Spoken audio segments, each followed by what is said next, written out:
and thanks for staying with us. Nigerian Customs Service continue to implement government policies in all the ports, airports, and other posts in the country. Also on Customs report, Customs stakeholders speaks more on B. Odogu in Lagos. Plus, more report. I am Egiseme Ejie. Stay tuned. The Controller General of Nigerian Customs Service have been speaking on overtime cargo in the country. He said that the timeline moved from 90 days to 120 days. Importers should come forward and clear their consignment. He speaks more on the number of issues regarding overtime cargo as approved by government. Sent of letters, emails, complaints that I receive and I deal with on a daily basis has to do with the management of overtime cargo. And they come in different forms. And, it's time, sometimes we manage to sort out this within our internal processes. But the bad news is that some of them get escalated, some to ICPC, some to EFCC, and beyond.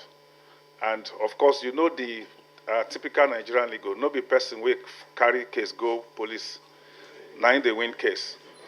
But then, as long as we have a transparent system, we will be ready to handle and face all situations. Let me shock you with a particular case. I think the ACG was talking about the fact that some containers might be here for 8 years. There is currently a case that emanated almost 15 years ago. And somebody is trying to keep Mr. President, Commander-in-Chief of the Federal Republic, busy and occupied with such a case. This particular case had gone to everywhere you can think of. Usman, I'm sure you remember this case. Where is AC Usman? You remember this case? It's been to the president, it's gone to SGF, it's gone to National Assembly, it has gone back again. Every president that comes into office, that case goes to him.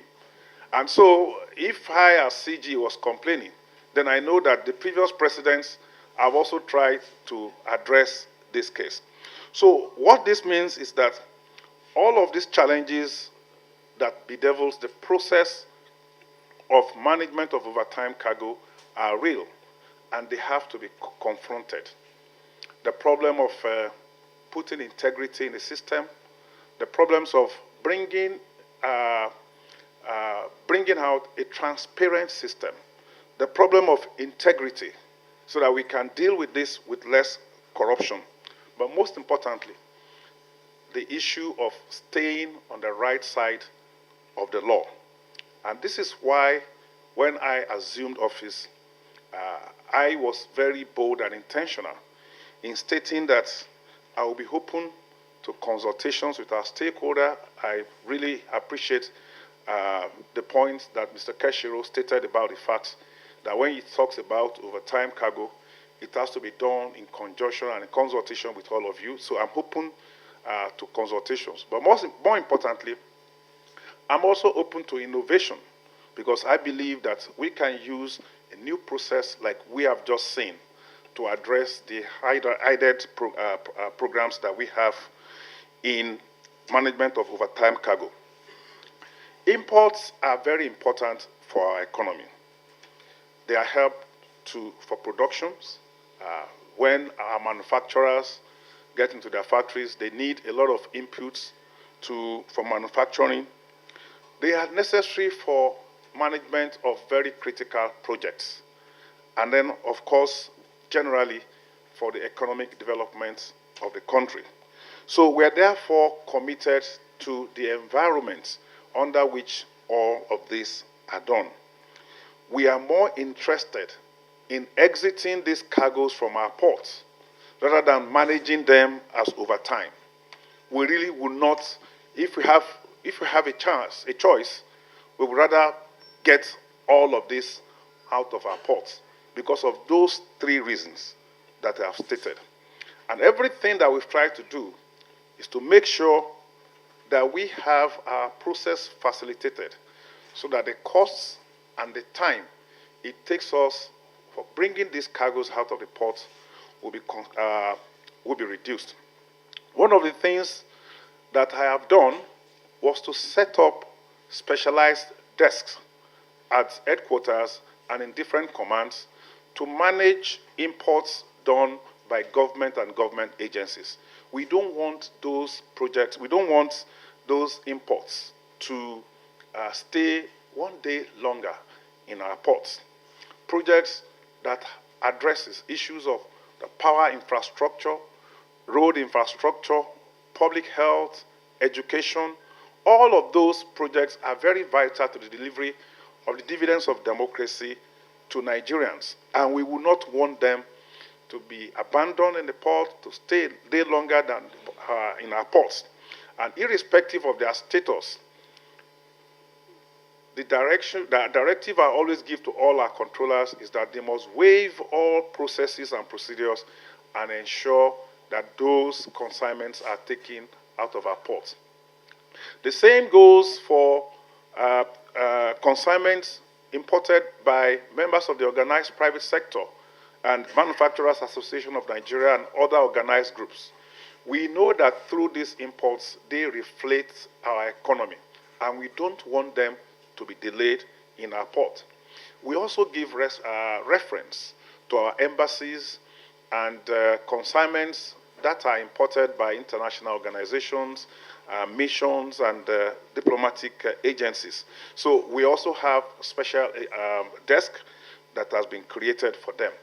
So I need to state it here for Nigerians. I need to reiterate and re-emphasize the fact that revenue is not the aim, is not the objective of what we are doing.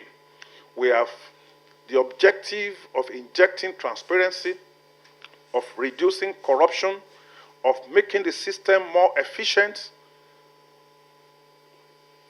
The objective that we do not have in mind in putting this system is revenue.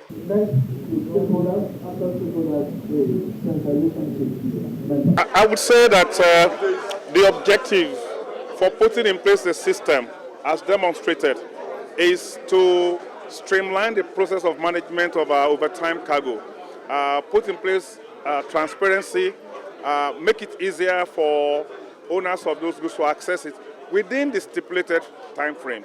So we have enough firewalls, we have enough checks to ensure that this process is not abused. And we are really going to look out for those whose intention might be to abuse it or to compromise it in a way, and we will make the punishment and sanctions very, very huge for them. So what led you to this type of program? The system is completely done, it's ready for deployment. We just felt that we needed to do this sensitization so that terminal operators, shipping companies, customs agents who are going to be involved are very critical for the success of the process. So this was why we felt that we need to do this first before we deploy. Otherwise, the system is plug and play, and it is ready to roll on the current Bodogu system that we have. I'm satisfied. The right questions were asked, the right observations and comments were made, so I'm satisfied with how this has gone. They were part of what we have done today. There will be consultations with them. There are so many interests that are involved in management of overtime. Those who have imported it, those who are the custodians, those who brought it into the country, and things like that. So if this has addressed the aspect of the owners of the goods, we will, have more consultations with these other stakeholders to ensure that we have a process that addresses the interests of everybody. Thank you very much. The Controller General of Nigerian Customs Service has emphasized the new Customs and Manufacturers Association to continue to build a better working relationship among themselves. He urged them to continue to work with the customs to make sure that things work effectively at the port.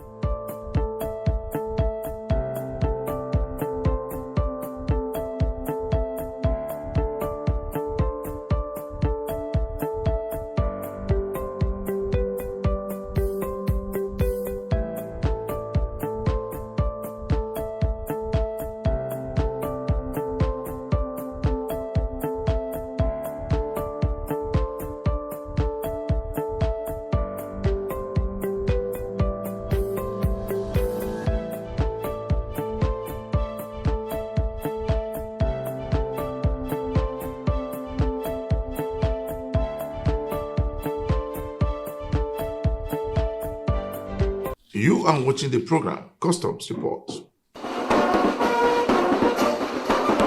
The newly appointed area controller in charge of PTLM Port in Lagos have been speaking to stakeholders on how B. Odogu will generate more revenue for the country. He told them that the command will continue to implement government measures and improve on the revenue base according to laid down rules as approved by the management of the Nigerian Customs Service. He has this to say on B. Odogu and stakeholders at the port. Following recent developments by the Comptroller General of Customs, Bashir Adewale Adeniyi, Comptroller Joe Anani has assumed duty as the new Customs Area Controller for Ports Terminal Multi-Services Limited (PTML) Command, with a promise to keep the lofty records of the command growing. At a brief ceremony where he took over from the immediate past controller, Assistant Comptroller General Tenny Mankini Dania, the new CAC commended the successes recorded by his predecessor, with a promise to keep the lofty records of the command growing. I know all the sacrifices you have been making for the Nigerian Customs Service and the entire Federation, especially the crisis of Bodogu. We all knew the sacrifices you all paid and the patience made. Today, I believe we are all enjoying the initiative. The cooperation you gave to my Ogada I've left is what I'm seeking from you. It's been a command without crisis, and I want us to continue in that vein. In as much as there are no times we don't have crisis, managing the crisis is what matters most. I want to express my deepest gratitude to every one of you for the support you have given this initiative so far. Bodogu have come to stay. It is true that during the emergence of any project, we are bound to have teething challenges. Teething problems are there. The way and manner we surmount it is what really matters. Today, Bodogu has come to stay, and Bodogu is working right now. The CGC appreciates the engagement of stakeholders so much. And I believe this engagement is something we'll be having from time to time. My doors are open 24/7 for all manners of engagement.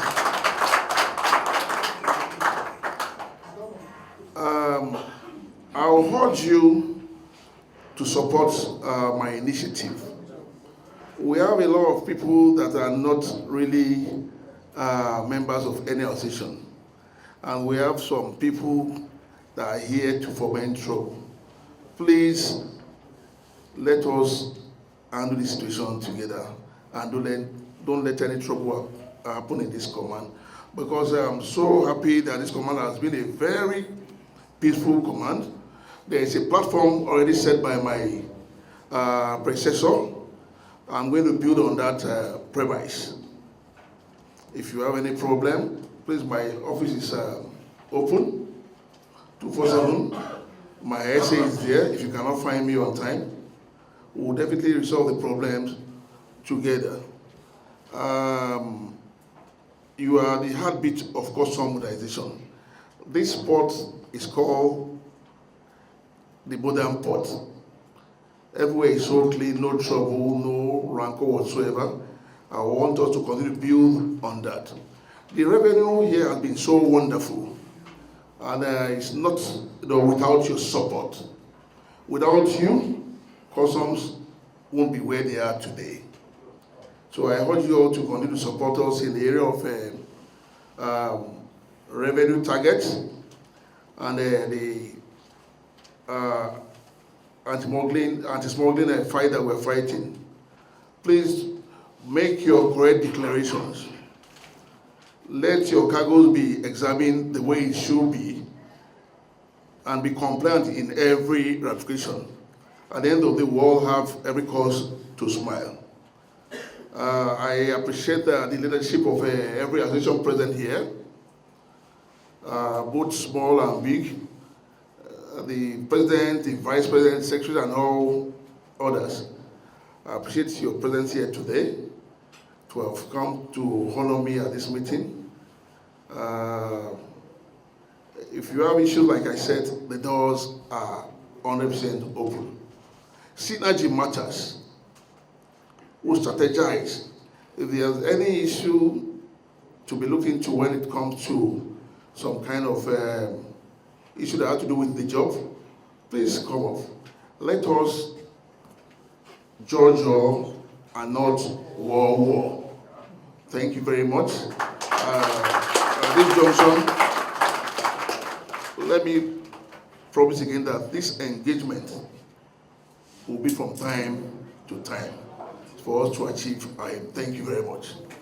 The comptroller listed the successful rollout and subsequent revenue collection and trade facilitation achievements associated with the Unified Customs Management System, also known as B-Odogu, as great milestones that must be improved upon.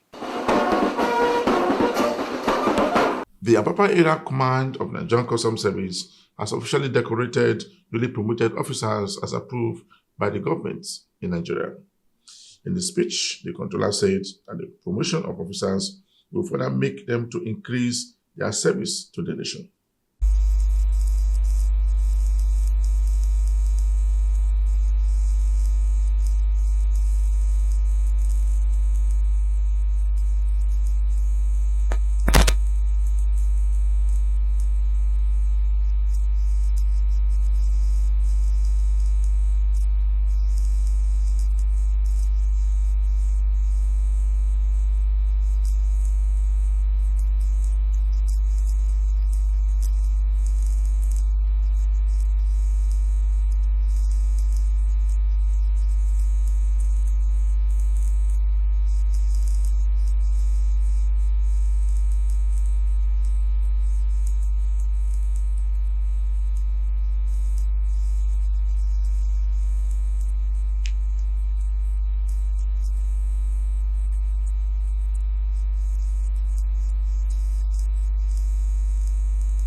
Some officers were later decorated with their new ranks.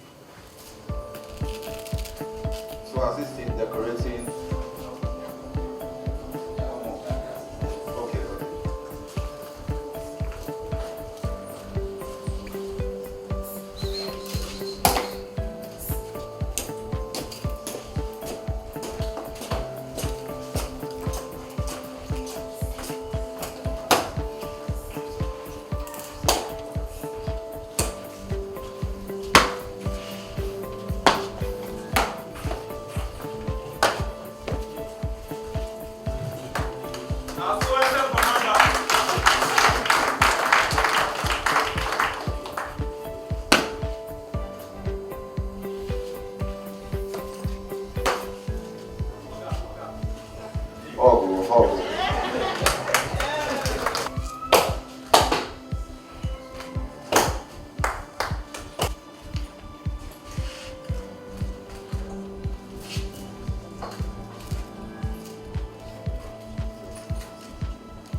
Customs entirely, please.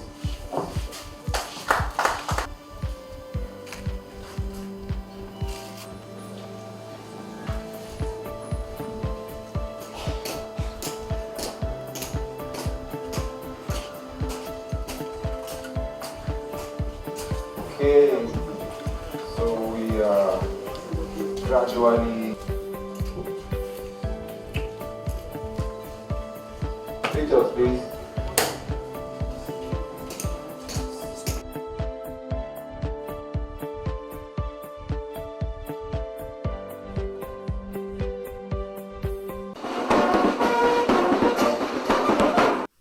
The Murtala Mohammed Airport Command of Nigerian Customs Service has officially seized unregistered drugs at the airport worth 5.1 billion naira. The controller said that anyone caught will be made to face the law. The Murtala Mohammed Area Command of Nigerian Customs Service showcased seizures of different illicit drugs intercepted at the airport. The seized drugs duty paid value is put at 5.1 billion naira. The controller said that the interception happened at different times between July and September this year. Upon joint examination, it was confirmed that the two packages containing duvet was used to conceal 121 packs of Canadian cannabis sativa, as you can see there, with a duty paid value of 1,389,792,994 naira. Similarly, on 2nd September 2025, a consignment with Airway B number 071-580-12706 of 6 packages was equally suspected and evacuated from Sako import shed to government warehouse. Upon examination, it was found to contain 294,000 tablets of 225 mg, which is tramadol, HCl, with the duty paid value of 1,188,337,630 naira 11 kobo. Ladies and gentlemen, the disturbing aspect of this seizure is that the illicit drugs were deceptively branded as 50 mg glycophenol sodium. This dangerous practice poses a great threat to public health. We therefore urge members of the public to remain vigilant when purchasing medication and to ensure that they only buy from verified and reputable sources. In related development on 17 September 2025, two consignments with Airway B number 071-582-31670 and 071-582-34433 were also intercepted and evacuated from NACO import shed to government warehouse. Upon examination, they were found to contain pregabalin tablets, that's 300 milligrams, Sadalute tablets, 2 mg, and Norflex tablet, 50 mg, all of which are controlled medications imported without required certification. The consignment with that duty paid value, that of pregabalin, is 1.2 billion naira. Norflex 50 mg is 800 million naira. Sadalode 2 mg is 495 million naira. The total is 2.495 billion. So,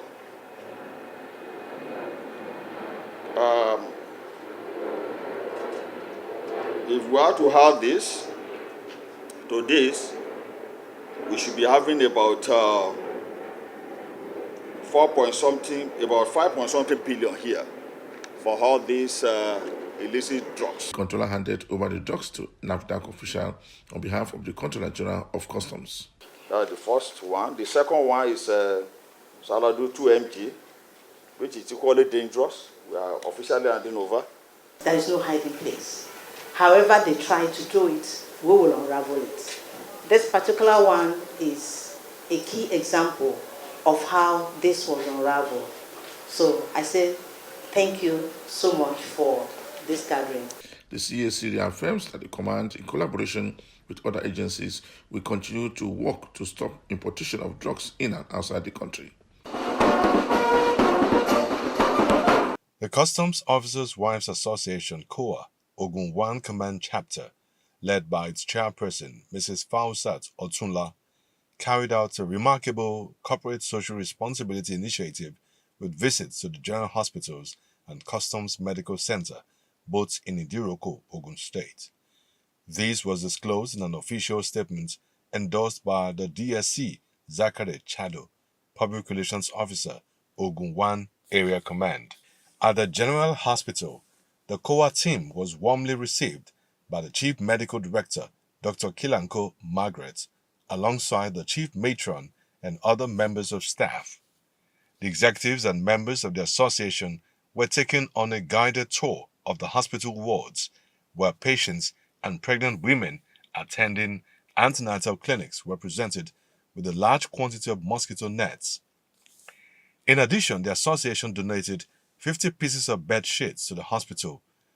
Speaking on behalf of the hospital management, Dr. Kilanko expressed profound gratitude for the benevolence of COA Ogun 1 chapter, noting that the donations will go a long way in improving patient welfare.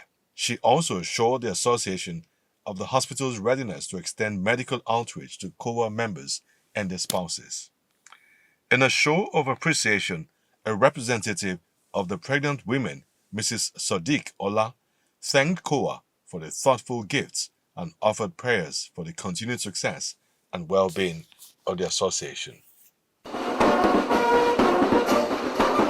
Just before the end of this week edition of the program Customs Report, we brought you a report where the Comptroller of Nigerian Customs Service has continued to preach to importers to come forward and clear their consignments, saying that the government has officially approved the overtime cargo from 90 days to 120 days in all the ports in the country. For me, Igiseme Ejie, thanks for watching.